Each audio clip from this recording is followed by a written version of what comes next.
Sahabat Oase Rohani Katolik yang terkasih, apa kabar? Semoga semua dalam keadaan sehat dan bahagia. Jalan-jalan pergi ke Benoa, lihat-lihat pemandangan yang begitu indahnya. Jangan lupa prokes 5M dan berdoa agar kita terhindar dari COVID berbahaya. Senang sekali saya Margaret Indriana dapat kembali menemani sahabat dalam acara kita Oase Rohani Katolik. Hari ini pekan biasa ke-7. Peringatan wajib Santo Polikarpus, uskup dan martir.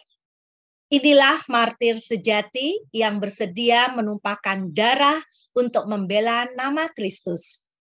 Hadir bersama saya, Romo John Labatolok SDB, akrab disapa Romo John. Selamat datang Romo John, apa kabar? Kabar baik, Bu Margaret. Puji Tuhan, Romo. Mungkin Ya. Romo mau menyapa sahabat Oase Rohani Katolik dimanapun berada. Iya, para sahabat Oase Rohani Katolik yang saya kasih dalam Kristus, ini adalah kali yang ketiga saya hadir dalam ORK, Oase Rohani Katolik. Terima kasih di tengah kesibukan Romo mau menyempatkan waktu untuk membagikan inspirasi untuk kami semua, Romo. Ya. Baiklah sahabat, kita akan memulai acara Oase Rohani Katolik ini dengan doa pembuka yang akan dipimpin oleh Romo John. Dalam nama Bapa dan Putra dan Roh Kudus. Amin. Amin. Allah Bapa pencipta semesta alam, Engkau berkenan menerima Santo Polikarpus, uskup dan martirmu dalam himpunan para martir. Semoga berkat doa permohonannya, kami semua boleh mengambil bagian dalam piala sengsara Kristus. Kau perkenankan boleh hidup dalam kuasa Roh Kudus. Kami juga boleh mengikuti teladan kekudusannya di dalam pengorbanan diri kami setiap hari untuk melayani Engkau di dalam gerejamu. Demi Kristus Tuhan dan pengantara kami. Amin. Dalam nama Bapa dan Putra dan Roh Kudus. Amin. Amin. Ya, sahabat Oase Rohani Katolik yang terkasih, pada kesempatan ini saya akan membacakan bacaan dari surat Rasul Yakobus bab 4 ayat 13 sampai 17. Saudara-saudara terkasih, ada di antara kalian yang berkata, hari ini atau esok kami berangkat ke kota Anu dan di sana kami akan tinggal setahun dan berdagang serta mendapat untung. Padahal kalian tidak tahu apa yang akan terjadi esok. Apakah arti hidupmu?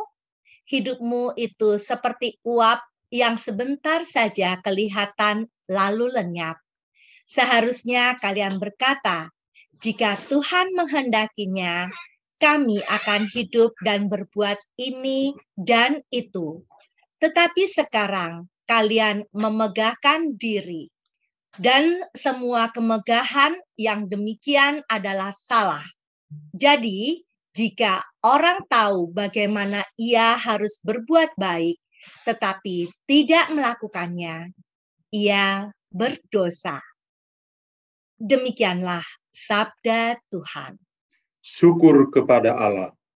Sahabat Oase Rohani Katolik yang terkasih, marilah kita tanggapi bacaan pertama dengan Mazmur tanggapan. Berbahagialah orang yang miskin di hadapan Allah, sebab merekalah yang empunya kerajaan surga. Berbahagialah orang yang miskin di hadapan Allah, sebab merekalah yang empunya kerajaan surga. Dengarlah, hai bangsa-bangsa sekalian, pasanglah telinga, hai semua penduduk dunia, baik yang hina maupun yang mulia, baik yang kaya maupun yang miskin. Berbahagialah orang yang miskin di hadapan Allah, sebab merekalah yang empunya kerajaan surga. Mengapa aku takut pada hari-hari celaka, pada waktu aku dikepung oleh kejahatan para pengejarku yang percaya akan harta bendanya dan memegahkan diri karena banyaknya kekayaan mereka? Berbahagialah orang yang miskin di hadapan Allah, sebab merekalah yang empunya kerajaan surga. Tidak seorang pun dapat membebaskan diri atau memberikan tembusan kepada Allah ganti nyawanya. Terlalu mahallah harga pembebasan nyawanya dan tidak terjangkau untuk selama-lamanya kalau ia ingin hidup abadi dengan tidak melihat liang kubur. Berbahagialah orang yang miskin di hadapan Allah, sebab merekalah yang empunya kerajaan surga. Sungguh, ia akan melihat orang-orang yang mempunyai hikmat itu mati. Orang-orang bodoh dan dungu pun semuanya binasa dan meninggalkan harta benda mereka untuk orang lain. Berbahagialah orang yang miskin di hadapan Allah, sebab merekalah yang empunya kerajaan surga. Sahabat Oase Rohani Katolik yang terkasih, mari kita siapkan hati untuk mendengarkan bacaan Injil yang akan disampaikan oleh Romo John. Tuhan bersamamu Dan bersama rohmu. Inilah Injil suci menurut Markus. Dimuliakanlah Tuhan. Pada suatu hari, Yohanes berkata kepada Yesus, "Guru, kami melihat seorang yang bukan pengikut kita mengusir setan demi namamu. Lalu kami cegah orang itu, karena ia bukan pengikut kita." Tetapi Yesus berkata, "Janganlah kalian cegah dia, sebab tidak seorang pun yang telah mengadakan mujizat demi namaku dapat seketika itu juga mengumpat aku. Barang siapa tidak melawan kita, ia memihak kita." Demikianlah sabda Tuhan. Terpujilah Kristus. Sahabat Oase Rohani Katolik yang terkasih, marilah kita mendengarkan renungan yang akan disampaikan oleh Romo John. Romo John, dari peringatan wajib hari ini kita merayakan peringatan wajib Santo Polikarpus. Bolehkah Romo memberikan inspirasi kepada kita siapakah Santo Polikarpus itu, Romo? Ya, Santo Polikarpus itu dikenal sebagai salah seorang bapak gereja atau bapak apostolik. Kenapa demikian? Karena dia langsung berhubungan dengan salah seorang rasul yang terkenal, yaitu Santo Yohanes, murid yang dikasihi oleh Yesus. Dan dia kemudian menjadi seorang imam, lalu ditabiskan menjadi uskup, dan dikenal sebagai uskup di Smyrne, satu daerah yang saat ini termasuk daerah Turki. Santo Polikarpus ini memang unik, ya. Dia adalah pribadi yang tegas dan sifat kegembalanya luar biasa di keuskupannya. Dan pada masa-masa yang sulit, ketika terjadi banyak penumpahan darah atau para martir karena menunjukkan cinta mereka kepada Kristus, Polikarpus itu tampil untuk membela iman dan cinta bersama umatnya kepada Kristus. Dan akhirnya dia ditangkap, dan hukuman yang diberikan kepada dia adalah dia dibakar hidup-hidup. Dan sebelum dibakar, dia mengatakan satu kalimat yang bagi saya itu sangat menarik. Sebuah kesaksian yang luar biasa bagaimana dia sungguh mencintai Kristus. Dia berkata begini, "Selama 86 tahun aku telah mengabdi kepada Kristus dan ia tidak pernah menyakitiku. Bagaimana aku dapat mencaci raja yang telah menyelamatkanku?" Ini di hadapan kematian, Polikarpus masih tetap tegar. Di usia senja, usia 86 tahun, dia masih mengatakan, sampai usia begini, saya tidak akan menjauh, tidak akan mengingkari ya iman saya kepada Kristus. Dan dia dibakar hidup-hidup sampai api unggun itu selesai, tubuhnya itu masih utuh. Bahkan orang melihat dia badannya itu usia 86, tapi badannya itu keemas-emasan di dalam api. Akhirnya dia meninggal dunia karena ditikam di lambungnya, dan dia meninggal sebagai seorang martir. Sangat dikenang di dalam gereja karena murid dari Yohanes, dan dia juga nanti punya seorang murid yang lain yang terkenal juga sebagai bapak gereja, namanya Santo Ireneus. Ya, jadi Polikarpus memang layak untuk kita kenang. Darahnya itu seperti ya benih yang subur untuk pertumbuhan iman Kristiani sepanjang masa. Ya. Luar biasa ya Romo, Ya. Pak Santo Polikarpus dengan tugasnya sebagai imam dan juga uskup di Smyrna, beliau dibakar hidup-hidup, tetapi tubuhnya tetap utuh ya. Tetapi karena tikaman dari tombak di lambung itu yang membuat Polikarpus akhirnya meninggal dunia. Dan sungguh itu pasti disaksikan banyak orang, dan setelah Polikarpus meninggal, almarhum menjadi martir yang kita kenang sampai sekarang, teladannya ya Pak Romo ya. Ya, saya jadi teringat seorang bapak gereja lain namanya Tertullianus. Tertullianus itu mengatakan darah para martir itu adalah benih yang subur untuk iman Kristiani. Dan itu saya yakin darah Polikarpus juga menjadi benih iman kita yang kita banggakan ini. Ya. Iya. Dan bagaimana Polikarpus sangat mengabdi kepada Kristus ya, dan kalimat terakhirnya itu sungguh meresap buat di hati kita ya. Iya. Pastor. Iya, baik. Pastor, berkaitan dengan bacaan pertama hari ini dari kitab surat Yakobus. Nah, itu inspirasi apa yang ingin Romo sampaikan untuk Margaret dan juga sahabat Oase Rohani Katolik? Iya, kalau kemarin dalam bacaan itu kita mendengar bagaimana Yakobus itu mengingatkan komunitasnya, tapi juga untuk kita yang membaca dan mendengarkan suratnya hari ini, dia sekurang-kurangnya ada dua hal yang dia sampaikan. Kalau kita ingat bacaan kemarin ya, kalau saya mau sambung dengan bacaan hari ini. Dia kemarin mengatakan bahwa kamu itu berdoa, tetapi tidak menerima apa-apa, karena kalian salah berdoa. Ini Yakobus itu orang yang praktis. Ya. Dia omong lurus-lurus saja. Dan kalau dia kasih koreksi ya, betul-betul bikin telinga jadi merah. Ya. Kamu berdoa, kamu salah berdoa. Ya, ketika kamu tidak menerima apa-apa. Dan dia juga ya mengatakan bahwa rendahkanlah dirimu. Ya, kemarin kalimat terakhir dalam bacaan pertama itu dia katakan rendahkanlah dirimu di hadapan Tuhan, dan Ia akan meninggikan kamu. Kalau orang yang merendahkan diri, orang yang rendah hati, Tuhan akan meninggikan dia. Lalu apa yang dia ajarkan kemarin, dia lanjutkan pada hari ini, ya. Dan pengajarannya juga luar biasa, ya.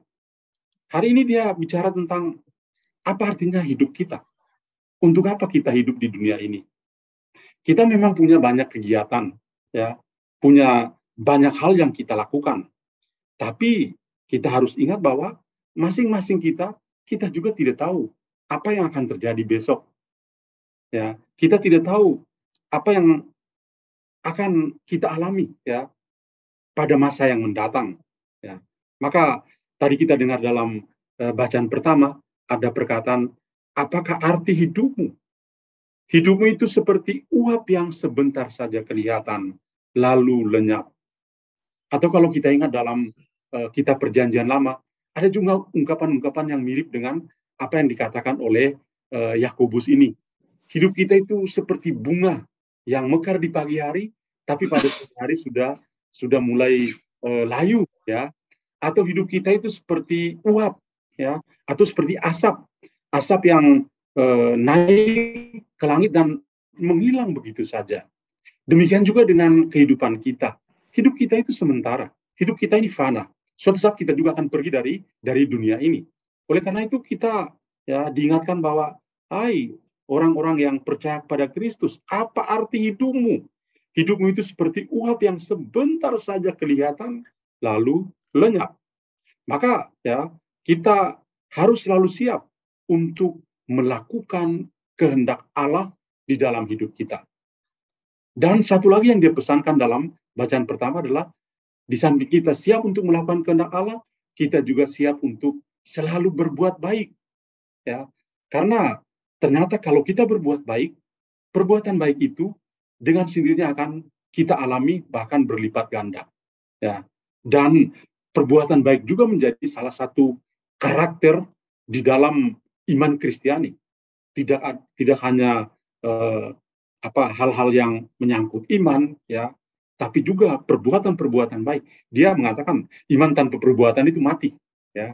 Jadi sungguh ya saya sangat terinspirasi juga kagum dengan apa yang dikatakan oleh Yakobus dalam bacaan pertama tadi. Ya. Ya, Romo sungguh luar biasa yang Romo sampaikan bahwa tadi yang pertama adalah melakukan kehendak Tuhan, Ya. perintah Tuhan. Yang kedua adalah berbuat baik. Ya. Ya sering dalam kehidupan Romo, saya sering terbantu sama orang lain yang berbuat baik kepada saya. Saya selalu ingat bahwa oh ya Tuhan memberikan orang itu, mengutus orang itu untuk melakukan hal yang baik untuk saya, sehingga kita juga membalas kasih Tuhan dengan perbuatan baik kepada sesama kita. Walaupun kita tahu bahwa yang kita berikan kepada orang lain itu tidak seberapa bandingnya dengan kasih Tuhan kepada kita. Bahkan Tuhan sendiri menyerahkan hidupnya untuk membebaskan dosa saya dan Ya. juga semua dari kita. Ya, betul Gitu. sekali karena kalau dulu kita kenal sebuah lagu, mujizat itu nyata, mujizat itu selalu terjadi setiap hari. Dan itu yang kita alami.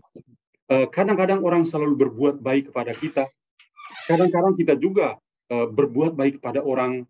Dan perbuatan baik, entah yang kita lakukan kepada orang, itu orang yang menerima perbuatan baik kita itu selalu merasa bahwa pertolongan Tuhan itu selalu tepat pada waktunya melalui orang-orang yang dia kasih, yaitu diri kita.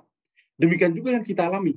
Kadang-kadang kita dalam masa pandemi ini, kita merasakan mujizat-mujizat dalam kehidupan itu luar biasa. Ada saja orang yang selalu menolong kita pada saat yang tepat, tidak pernah terlambat, dan memang pertolongannya itu betul-betul apa yang kita butuhkan, bukan apa yang kita sukai. Jadi itu bagi saya sih perbuatan baik entah yang kita lakukan atau yang kita terima dari sesama yang lain itu adalah salah satu contoh mujizat yang nyata yang kita alami setiap hari. Pertolongan Tuhan indah pada waktunya ya Romo. Amin, amin, amin. Ya, Romo, berkaitan dengan bacaan pertama ini, tantangan apa sih yang ada atau yang terjadi pada diri kita, Romo? Ya, pertama kita harus sadar diri bahwa kita ini hanya sementara. Hidup kita hanya sementara seperti uap yang akhirnya menghilang, kata Yakobus tadi ya. Atau seperti tadi saya contohkan, seperti bunga yang mekar di pagi hari dan sore ya sudah layu. Atau seperti asap yang membumbung ke langit dan hilang di atas langit. Maka mari kita mengisi kehidupan kita ini dengan melakukan perbuatan-perbuatan baik. Kalau saja Tuhan itu lebih dahulu berbuat baik kepada kita, lebih dahulu mencintai kita, lalu kenapa kita tidak melakukan yang sama yang Tuhan sudah tunjukkan kepada kita?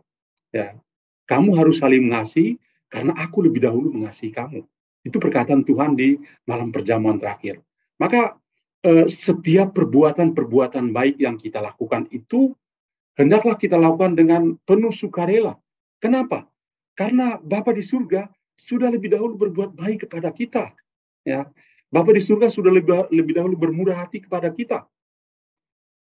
Challenge atau tantangan bagi kita adalah ketika kita berbuat baik, kita hitung berapa yang sudah kita lakukan. Atau zaman sekarang, ketika kita berbuat baik, langsung tangan kiri memberi, tangan kanan langsung, langsung ya, foto, ya. Apa ya? Ya, supaya orang mengenal kita bahwa kita adalah donatur atau penderma, atau ya just a report ya, mungkin untuk laporan. Tapi bagi saya, poin saya adalah hidup kita sementara. Oleh karena itu, mari kita berbuat baik, mari kita siap untuk melakukan kehendak Tuhan di dalam hidup kita dengan melayani sesama yang lain. Baik, Romo. Jadi melakukan perbuatan baik itu seperti sabda Tuhan, tangan kanan memberi, tangan kiri Jangan nggak perlu diketahui, tahu. iya. Ya. Sekarang itu tangan kanan memberi, tangan kiri pegang HP. Terus langsung viral di Ya, Facebook, di psikolog. Instagram. Ya, dia memberi loh. Nah, ini hanya sementara. Kita itu hanya pakai kita sementara untuk berbagi. Yang namanya kita berempati, berbela rasa atau berbagi dan sama. Kenapa? Karena semuanya kan milik Tuhan kok. Kita hanya Tuhan titip ini. Silakan berbagi, ya itu. Ya, betul. Apa yang kita miliki ini sebenarnya semua milik Tuhan ya, Romo. Milik Tuhan yang dia titip Rumah, kepada kita. ya, uang, jabatan, dan seterusnya hanya dititip kepada kita, dan bagaimana kita melaksanakan apa yang Tuhan sudah berikan, kita melakukannya dengan baik atau tidak ya, Romo. Betul sekali, betul sekali. Iya, ya. Romo berkaitan dengan itu, Yakobus kan menyarankan kita untuk berusaha selalu berbuat baik. Nah, kalau orang tidak berbuat baik, maka ia masuk ke dalam dosa. Nah, bagaimana kita dalam penyadaran diri yang tadi sudah Romo sampaikan, menyadarkan diri bahwa, oh iya ya ternyata saya melakukan dosa ya. Nah, terkadang yang tadi Romo katakan, misalnya saya habis berderma di panti sosial apa gitu, lalu saya pakai handphone, lalu saya viralkan. Nah, terkadang kita nggak merasa itu perbuatan yang, aduh, itu biasa gitu. Tetapi ternyata ada artinya jangan kita berbuat baik secara transaksional. Artinya, oh ya setelah kita memberi, saya pengen dapat penghargaan nih dari orang lain. Betul. Nah, itu bagaimana kira-kira Romo kiat-kiatnya atau pesan dari Santo Yakobus itu supaya bisa masuk dalam kehidupan kita untuk kita memeriksa batin kita, Romo? Ya, satu hal yang juga tadi muncul dalam bacaan pertama adalah kerendahan hati. Kita perlu rendah hati dan sadar diri bahwa apa yang kita miliki ini bukan punya kita. Ini adalah titipan Tuhan yang kita punya tugas adalah berbagi dengan orang-orang lain yang sangat membutuhkan. Nah, maka di sini aspek kemurahan hati, semangat untuk bisa berbagi, atau dalam masa pandemi ini kita kenal ada satu istilah, sharing is caring. Berbagi itu sebuah kepedulian. Nah, ini harus berasal dari dalam hati kita. Kalau kita tidak menyadari itu, maka apa yang kita lakukan yang namanya itu tidak punya makna apa-apa untuk kehidupan rohani kita. Dan challenge lain yang kiranya berkaitan dengan hal ini adalah kita harus berusaha untuk bisa mengontrol diri kita. Dalam hal apa? Kadang-kadang kita itu mudah cemburu ketika melihat orang lain berbuat baik. Dan kita merasa, loh, kenapa dia bisa, kenapa saya tidak bisa? Lalu kita mulai mencari jalan untuk mengatakan, dia kasih itu mungkin dari, ya kita lalu punya anggapan atau pikiran yang negatif pada orang yang berbuat baik. Ya, kenapa kita harus cemburu dengan orang yang berbuat baik? Kenapa kita tidak mengapresiasi orang itu? Aduh kawan, Anda hebat, Anda bisa bermurah hati. Anda mengajari saya untuk bisa menjadi orang yang murah hati. Itu mungkin jauh lebih bermakna daripada kita sakit hati karena orang lain berbuat baik kepada orang yang lain. Seperti itu. Jadi kalau kita menjadikan orang lain sebagai pembanding, lalu kita akan tinggal dalam dunia kita yang sempit, yang hanya berdiri dari jauh dan melihat orang lain berbuat baik dan kita sakit hati karena orang lain berbuat baik. Itu juga tidak Kristiani. Ya, itu bukan murid Kristus. Yang seharusnya kita lakukan adalah silakan berbuat baik, silakan melakukan apa saja, sekecil apapun perbuatan itu, tapi dengan penuh cinta. Jangan pernah takut untuk menjadi miskin. Tapi sedikit yang kita miliki, ketika kita bisa berbagi dengan orang lain, itu nilainya jauh lebih besar. Hanya 5 roti dan 2 ikan, 5.000 orang bisa makan puas. Jadi kita meski sedikit, silakan kita berbagi dengan yang lain. itu akan lebih bernilai. Itu. Ya, terima kasih Romo. Jadi ingat bacaan dalam kitab suci bahwa memberi dari kekurangan itu Ya, akan menjadi sesuatu yang dinilai oleh Tuhan, dan ya, kemurnian hati kita itu yang Tuhan sangat mengetahuinya ya Romo. betul, itu si janda miskin dalam Injil. Baik, Romo, kita jeda sejenak untuk masuk ke sesi permenungan berikutnya. Oke.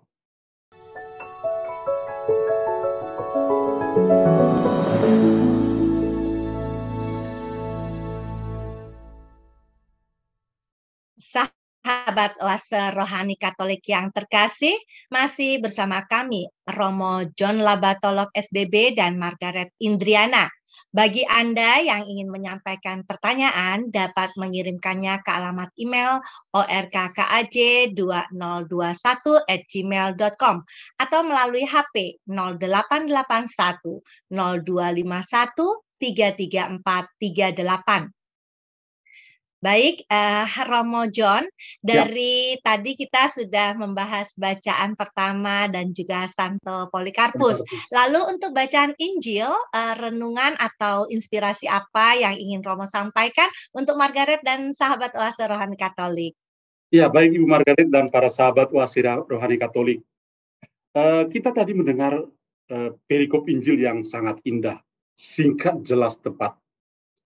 Ketika itu ada murid yang dikasih yaitu Yohanes dan teman-temannya itu melihat seorang yang bukan bagian dari ke-12 atau bukan murid Yesus itu mengusir setan dalam nama Yesus. Dan ketika mereka mendengar itu, spontan mereka mencegah dia, kamu kan bukan bagian dari kami, jadi jangan bawa nama Yesus untuk mengusir setan itu. Mereka puas. Mereka lalu bertemu dengan Yesus dan menyampaikan pengalaman ini kepada Yesus. Guru, kami bertemu dengan seorang yang bukan bagian dari kita, dia mengusir setan atas namamu loh. Oh ya? Dan mereka berpikir bahwa pasti dapat jempol dari Yesus. Ternyata bukan begitu. Ketika Yesus mendengar, Yesus lalu mengatakan kepada mereka, jangan kamu cegah dia, sebab tidak seorang pun yang telah mengadakan mujizat demi namaku dapat seketika itu juga mengumpat aku. Barang siapa tidak melawan kita, ia ada di pihak kita. Nah, para murid itu berpikir mereka adalah status quo. Sifat posisifnya kepada Yesus itu luar biasa. Jadi mereka berpikir hanya mereka yang bisa melakukan tanda-tanda dalam nama Yesus. Di luar nama Yesus itu tidak boleh seperti itu. Dan ini mereka sangat percaya diri mendekati Yesus dan dengan bangganya mereka menyampaikan itu kepada Yesus. Tapi Yesus itu hebat. Dia mencoba untuk mengedukasi para murid ini dengan caranya sendiri. Dia mengatakan, kalian jangan mencegah dia. Jangan cegah dia. Jadi dengan ucapan Yesus itu, lalu menyadarkan Yohanes, murid yang dikasihi, sang guru dari Santo Polikarpus yang hari ini kita kenang, ya, itu langsung mengalami sebuah pembelajaran, langsung mengalami sebuah pengalaman yang baru, bagaimana Yesus juga mengubah kehidupan mereka, supaya mereka jangan berpikir secara sempit, tapi berpikir secara global. Dalam arti apa? Supaya mereka jangan berpikir, Yesus itu punya kami, kamu yang lain bukan bagian dari kami. Nah, apa yang terjadi dalam komunitas Yesus, itu juga sebetulnya terjadi dalam gereja kita saat ini. Banyak kali kita selalu bercerita, kenapa saudara-saudara kita yang tidak seiman, itu melakukan hal-hal yang luar biasa, seperti layaknya orang-orang Kristen, layaknya kita yang percaya pada Kristus. Atau mungkin kita selalu berpikir bahwa kita sebagai pengikut Kristus, itu jauh lebih hebat dibandingkan dengan yang lain. Dalam hal berbuat baik, dalam hal bersekutu dengan Tuhan dan lain sebagainya. Mungkin kita keliru. Mungkin kita seperti Yohanes dan teman-teman yang berpikir bahwa mereka adalah, saya katakan, status quo bagi mereka. Kami adalah bagian dari Yesus. Oke, Tapi masih ada orang lain juga yang juga melakukan perbuatan-perbuatan besar yang mirip dengan apa yang Yesus lakukan.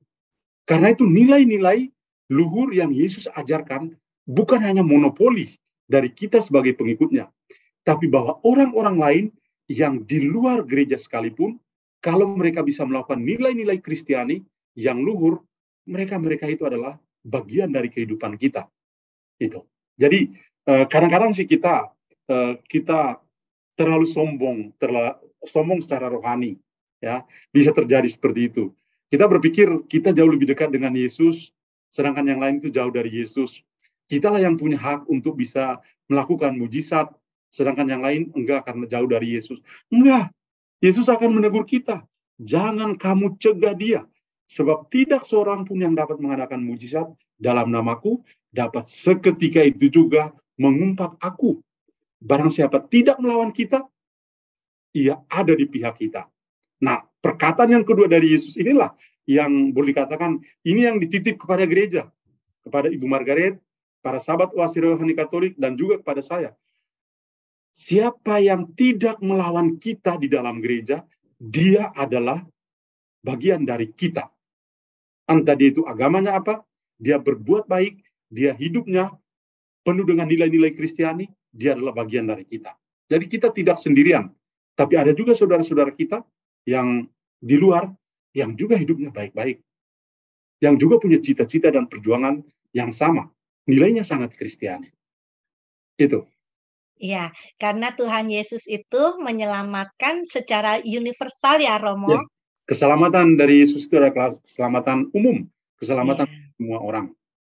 Iya, luar biasa. Memang justru kita yang mengenal Yesus lebih dekat, kita harus melakukan perbuatan-perbuatan yang yang sesuai dengan ajaran Tuhan Yesus, saling mengasihi, saling memberikan berbuat baik kepada sesama dengan tanpa pamrih ya Romo, seperti Ya, tadi renungan di awal ya. ya. Ya, Romo berkaitan bacaan pertama, bacaan Injil dan juga peringatan wajib Santo Polikarpus. Nah, benang merahnya apa, Romo? Ya, kalau kita coba lihat kehidupan Santo Polikarpus, seorang gembala yang menumpahkan darah karena mencintai Kristus. Di bacaan pertama, Yakobus mengingatkan kita tentang betapa luhurnya kita berbuat baik karena hidup kita itu sementara saja. Lalu dalam bacaan Injil, tadi kita mendengar sikap kita yang terbuka kepada orang-orang yang melakukan kehendak Tuhan dalam hidup mereka. Lalu kita bisa melihat satu hal yang pertama adalah kita semua baik Santo Polikarpus, Santo Yakobus dalam bacaan pertama, dan penginjil Markus itu sama-sama mengarahkan kita pada satu sosok yang sama, yaitu sosok Yesus.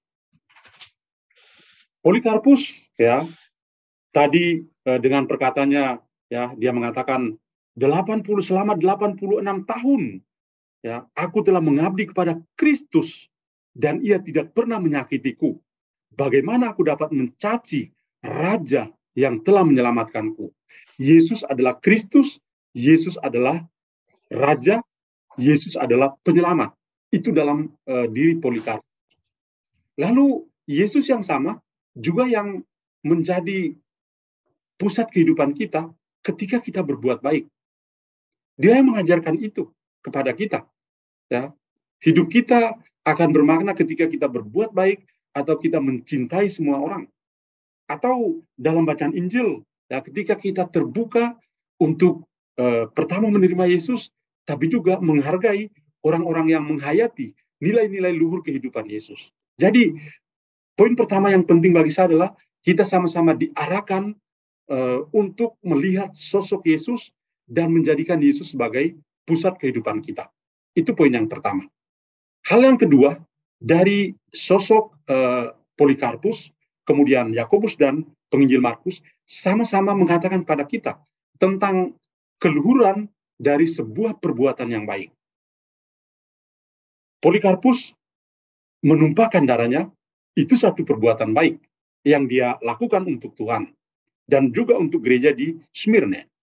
Dia menjadi seperti biji gandum yang jatuh ke tanah dan membawa kehidupan baru untuk gereja di Smyrna.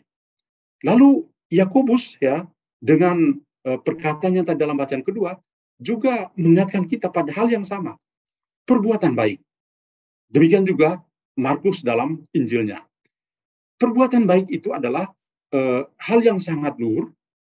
Ketika kita berbuat baik, perbuatan baik itu seperti bumerang. Dia akan datang kembali kepada kita. Pernahkah kita menyadari ketika kita berbuat baik hanya sedikit, tapi yang kita terima itu begitu luar biasa, ya, lebih dari yang kita beri. Ya, saya banyak kali itu yang tadi saya katakan, itu adalah sebuah mujizat. Kita memberi sedikit, tapi kita mendapat begitu banyak. Ya, saya sebagai imam meninggalkan keluarga saya mendapat begitu banyak saudara dan saudara. Itu. Ya, jadi perbuatan baik itu selalu berbuah. Apalagi kalau kita ingat arti nama dari Polikarpus, ya, Polikarpus itu dalam bahasa Yunani, dan kalau diartikan berarti berkelimpahan buah-buah. Polikarpus berarti berkelimpahan buah-buah. Perbuatan baik itu akan berkelimpahan buah-buah untuk kehidupan kita.